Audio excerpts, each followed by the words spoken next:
اور کتاب کھول دی جائے گی. یہ کتاب کون سی کتاب ہے؟ یہ اعمال کی کتاب ہے انسان کے، جو ہمارے کندھوں پر بیٹھے دو فرشتے کرامن کاتبین ہر وقت لکھ رہے ہیں. قرآن میں آتا ہے سورہ قاف آیت نمبر 18، اللہ تعالیٰ کہتا ہے ما یلفظ من قول الا لدیہ رقیب عتید.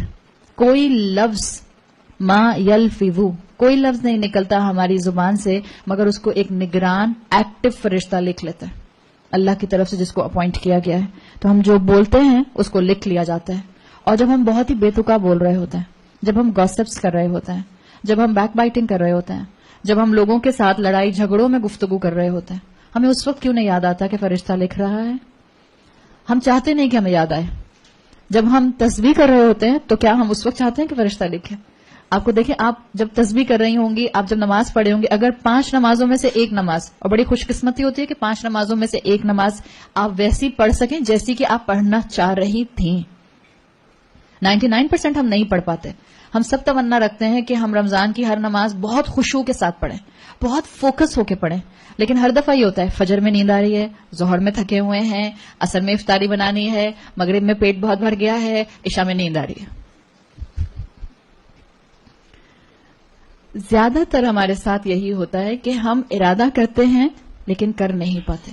اور جب کبھی ہمیں موقع مل جاتا ہے کہ اللہ کی رحمت سے ہم اچھی نماز پڑھ لیں، تھوڑی بہتر نماز پڑھ لیں، تھوڑا ہمیں اللہ زیادہ یاد آ جائے، 4 آنسو ہماری آنکھوں سے بہہ جائیں، تو کون ہم میں سے نہیں چاہتا کہ اللہ کا فرشتہ اس کو نوٹ نہ کرے؟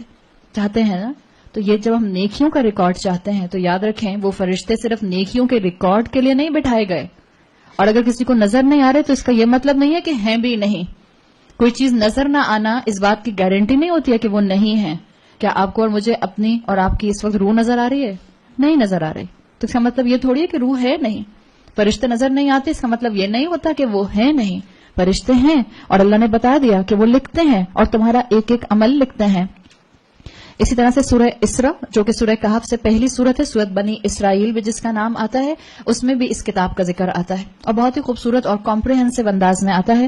اللہ نے فرمایا، اللہ وہاں کہے گا اپنے بندوں سے قیامت کے دن اقرا کتابک، پڑھو اپنی کتاب.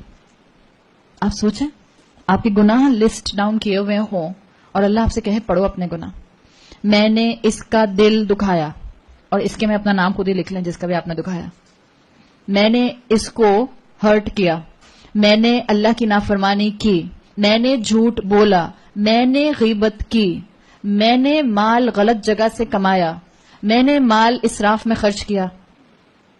انسان پیرانوائڈ ہو جائے گا 15 جملوں کے بعد. 15 جملے بھی نہیں، یہ تو اللہ کی ایک اپنی ہیبت ہوگی، اللہ کا ایک اپنا جلال ہوگا. لیکن اللہ کہے گا اقرا کتابک، پڑھو اپنی کتاب، کفا بنفسک الیوم حسیبا. تو اپنا حساب لینے کے لیے آج خود کافی ہو. بچوں کا رزلٹ آنے والا ہوتا ہے، اماں ابا کے دل جو ہیں وہ بہت تیزی سے دھڑک رہے ہوتے ہیں، پیلپٹیشن شروع ہو جاتی ہے اماں کو. بچوں کو معلوم ہوتا ہے کہ نہیں معلوم ہوتا کیا رزلٹ آئے گا. 80% ان کو معلوم ہوتا ہے کہ ان کا کیا رزلٹ آئے گا. 20% یقیناً جو ہے وہ معاملہ ہوتا ہے کہ اللہ کی طرف سے کہ کیا رزلٹ آتا ہے. یہی انسان کا حال ہوگا. انسان جانے گا کہ وہ پیچھے کیا کر کے آیا ہے. جب ہم قیامت میں اٹھائے جائیں گے، ہم اپنی اسی میموری کو کنٹینیو کر رہے ہوں گے جس میموری کے ساتھ ہم اپنی زندگی گزار رہے تھے، تاکہ ہمیں اور عذاب ہو اس بات سے، اور تکلیف ہو اس بات سے. کتنی اچھی مہلت ملی تھی دنیا کی، سارے وعدے سچے تھے، سارا قرآن برحق تھا، سارے انبیاء اور رسول کی تعلیمات ٹھیک تھیں، کیوں نہیں مانا میں نے. انسان اس وقت ریگریٹ کرے گا اور اللہ کہے گا اقرا کتابک. رسول اللہ صلی اللہ علیہ وسلم کی حدیث کا مفہوم آتا ہے کہ لٹریٹ ہو یا الٹریٹ ہو، ہر کوئی اپنی کتاب پڑھے گا. وہاں انسان یہ نہیں کہہ سکتا اللہ مجھے تو پڑھنے نہیں آتا، یہ تو عربک میں لکھا ہے، مجھے تو عربی نہیں پڑھنے آتی. ہمیں کیا پتا فرشتے کی زبان میں لکھ رہے ہیں؟ آپ کو پتا ہے فرشتہ کی زبان میں لکھ رہا ہے؟ جو بھی زبان فرشتہ لکھے گا، یاد رکھیں اپنی کتاب ہر انسان پڑھے گا، چاہے دنیا میں اس کو ایک لیٹر بھی پڑھنا نہیں آتا تھا.